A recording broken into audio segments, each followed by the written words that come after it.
I'm going to make a statement, and it's taken me weeks to figure out how to word this, but I want you to listen to this. Any attempt to replicate these delights or attempt to make a substitute pleasurable experience of intimacy outside of this sacred bond, whether through self-focused acts, mental indulgence, or physical engagement with anything or anyone other than one's spouse, is strictly forbidden.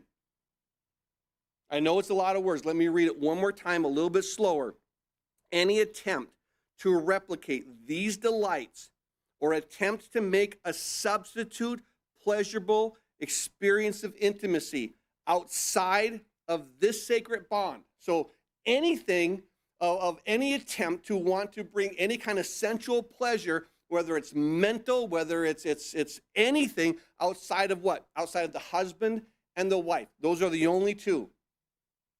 And only in that context is that's where God says, this is my heart, because this is what is to strengthen the marriage, to bond the marriage, to build up the marriage. And so whether they're a self-focused acts, mental indulgence, or any physical engagement with anything or anyone other than one's spouse is strictly forbidden.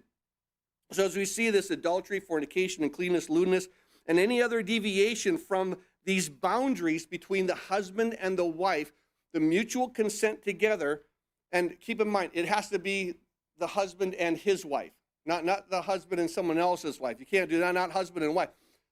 Your husband and his wife, that's it. That's where the bond is. And so keep in mind, anything outside of that is strictly forbidden as they undermine the sanctity and the commitment of the marriage covenant.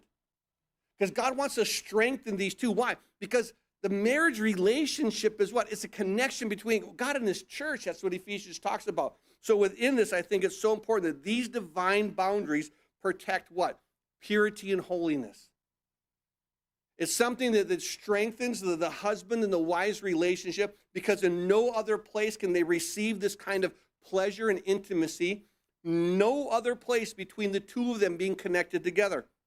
And so this divine boundary protects the purity, holiness, and sanctity of the marriage, ensuring that the sacred union of the husband and the wife remain a reflection of God's design for love and unity.